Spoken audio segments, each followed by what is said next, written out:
Welcome back to They Did What? Your source for the internet's craziest, most entertaining stories, where I go over them, analyze them, and most certainly make fun of them. Today I'm going to be doing a final update, or I think it's the final update, to a pretty popular story I've been covering, titled, Ex-Wife Thinks Life is a Hallmark Movie, and I'll Take Her Back for Christmas, Not a Chance. And guys, as a recap, and I'm going to keep this brief, that's about the guy who's been divorced for 7 years, he's 32 years old. His wife up and dumped him for some guy she worked with, co-worker. And this guy went through a hard time, but he moved on and really kicked butt on his grind, getting his life back in order. And he's doing fantastic in life. Great job living overseas, making good money, in great shape. Women like him, all that. He goes home for Thanksgiving vacation to see his family in the small town. And guess who he runs into? Yep, his ex-wife, who also is from the small town. What a coincidence. And she's so sorry about what happened and blah, blah, blah. And her life is crap. And she wants some closure to talk to him. And he ain't interested. But his mother and sister, who are friends with her family and her, basically badgered him until he finally agreed to go meet her, which he shouldn't have. And she then tries to get him to take her back. And this guy ain't having it. This guy is totally indifferent to her. Not a chance in hell. And it ended with that. And it was great, and you all enjoyed it. Now, his brother and dad gave some shit for going to see her, but it is what it is. But anyhow, I said there were a lot of motives in there, that the mother and sister care more about themselves and their relationship with her than him, and never do that again. But the guy handled it quite well with her. Now he got a lot of comments, people giving him a hard time, as well as asking questions. And this final update is more some info on what's going on. And it will reveal a lot of things that both myself and many of you guys speculate in the comments section. And it's pretty darn funny. This guy has a very good sense of humor, very well written. So I'm going to go into this whole thing, which I think you guys will definitely enjoy. I got a good laugh at this while I was having breakfast this morning. So he continues on saying, okay, this is the Hallmark Christmas movie guy chiming in.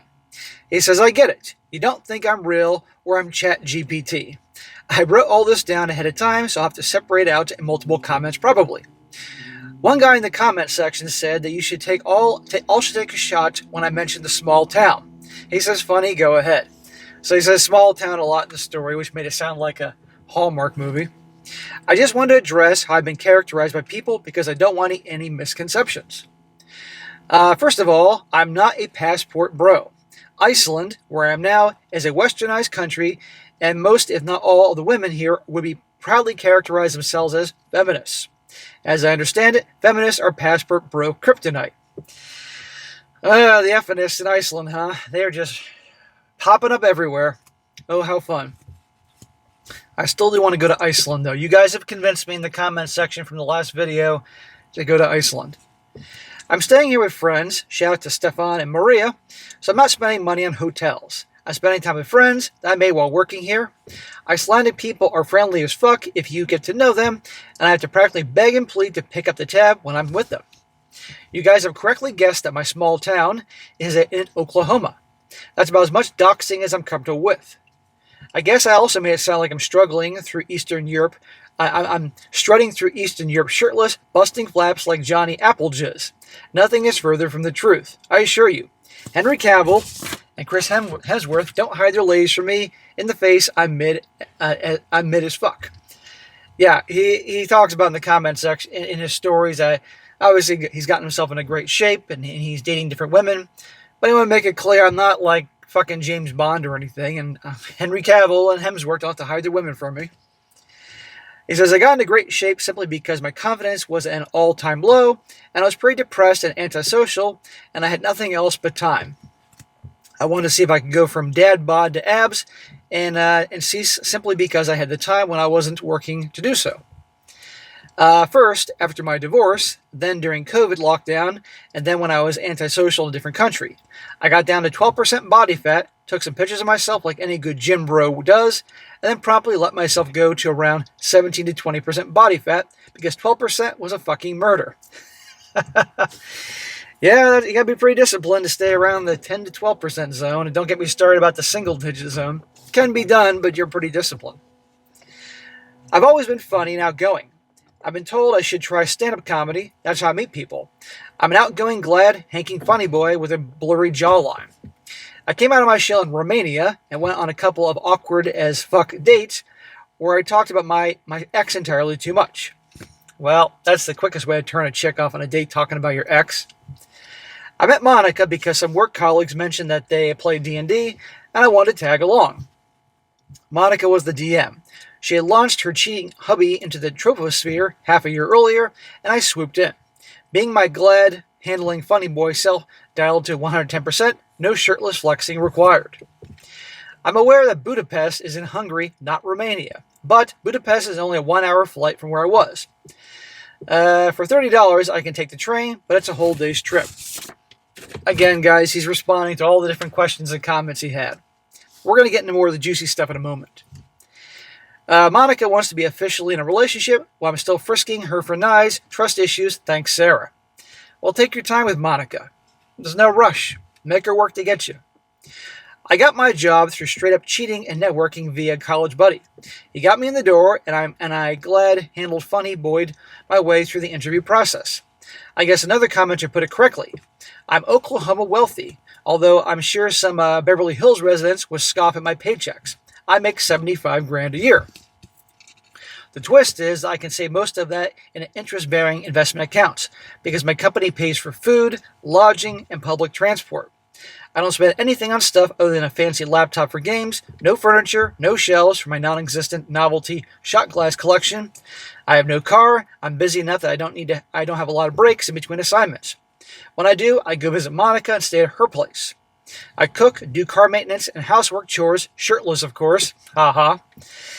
I get health insurance through Cigna Global, whose contract stipulates that all doctors' offices come equipped with whiskey, a rusky hacksaw, and leeches. This guy's got a sense of humor. Well, anyhow, literally all his money after taxes goes put away because he doesn't have to spend shit. His company pays for everything. Great. I've lived in nice hotels, briefly, but mostly in IKEA clone apartments that the company has just for that purpose. I have a daily per diem, which pays for all the sweet hackerel and other things I can choke down my Oklahoma gullet. I play coach on whatever local cattle car limps through the sky. My G700 is perpetually in the shop. I flew to Iceland next to a guy who took off his shoes and socks and his feet looks like they swoop out of the forest canopy to grasp prey. So it's not exactly a glamorous life I'm leading here. Yeah, imagine being on a plane next to some fucker that takes off his shoes and his feet fucking stink. That's never happened to me, but I know people have. As far as Sarah goes, this is the ex who's begging him to take him back. Now we're getting to the good stuff. She still occupies far too much time in my brain because I can honestly say I hate her. I took a lot of therapy to get to that point, and I guess I have a lot more therapy to go to where I feel indifference. Well, it seemed like you were pretty indifferent to me through your actions, dude. Yes, she was crying, but she seems to have forgotten that I knew her for 17 years before she dumped me, and I know her fake manipulative crying from her actual tears. It pisses me off that she tried to pull that shit on me. Did she want a big jacked passport bro to whisk her away to stay at the Ritz in Paris? Maybe. We didn't get that far, and that ain't me. If she were living in a rich, wonderful, fancy life with a Professor Soggy Britches and a fancy mansion filled with bathrooms of unused toilet paper, I wouldn't be writing this post, would I? Yep, I told you, and we all knew it, that if she was with somebody, if she was having a good life, like on her own, making good money, a good living, living like the Sex and the City women, or found a guy that would provide a lifestyle for her, no way would she be back. But because her life is dog shit, and you all recall it, now she's going back to what she's considered a sure thing. And you know darn well this guy's mom and sister were helping. He says here, Sarah was best friends with my sister when we were growing up, and my sister followed me around, so she followed me around. There you go. Now you know why the sister's been pushing this. Best friends growing up. Your sister puts her selfish needs instead of loyalty to her brother. We were both book-reading fantasy sci-fi nerds. I loved her so much it hurt.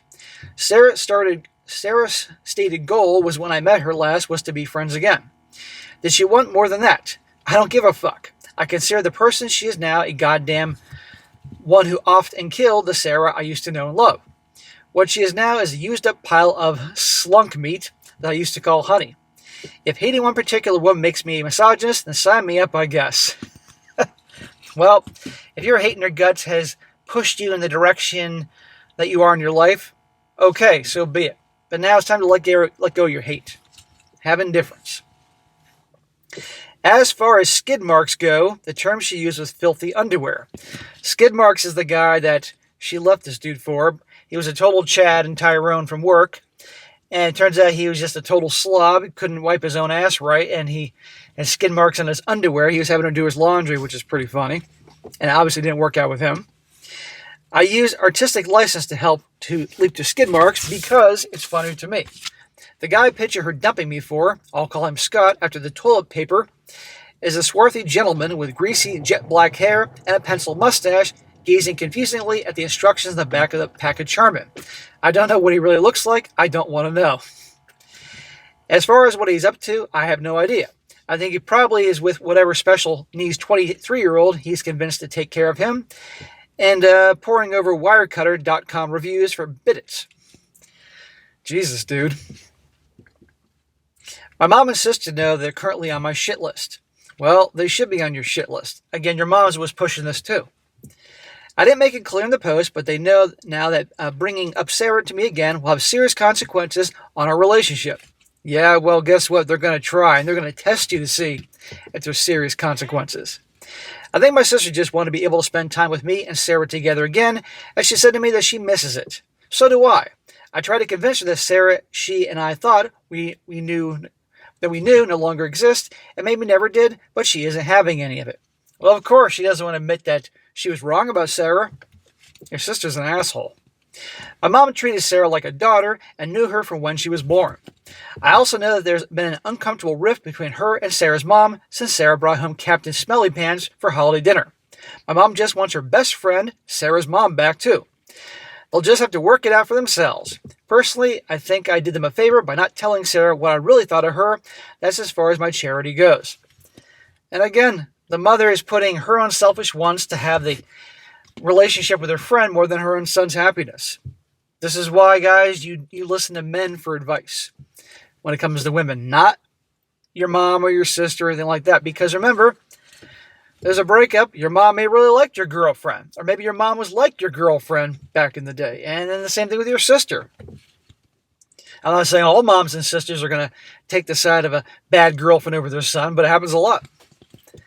He also says, as far as my version of small town life goes, I probably should have used a generic name like Bob's Drugs instead of independent drugstore. I done been citified in my time away. Yes, there's a lunch counter there. The minister of the Baptist church uses it as a way of honing his barbecue skills and talking to people about Big G. The food is not great. There's a reason I was only drinking coffee. It wasn't fancy burned up city coffee, it was Folgers. We have to drive an hour to get to the nearest Brahms. So he's in a super small town, middle of nowhere, which he said, which sounds much like a Hallmark movie. And an actual drugstore that has a lunch counter. I mean, we're going back in time here.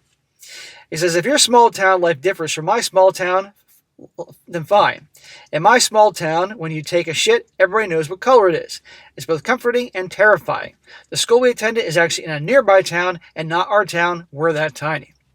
Well, anyhow, there you go. I told you this was it wasn't necessarily an update, but more details on the situation. And a lot of you guys like the story and wanted to know, so I did it. And by the way, shout out to the dude that sent me this update here.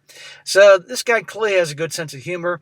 Now I need this dude to let go of his hate towards his ex, although it's certainly warranted, and go into that indifferent state, which is perfect, and move on.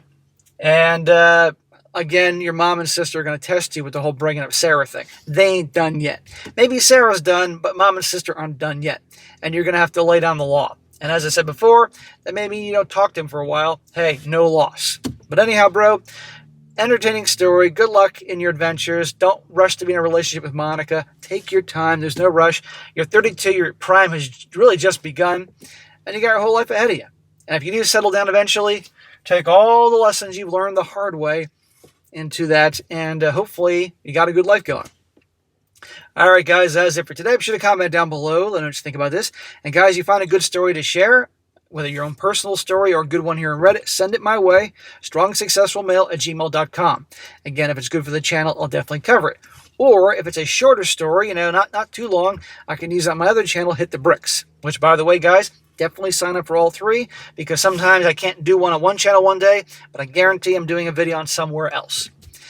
And be sure to like the video, share with your friends, and subscribe. I'll catch you next time.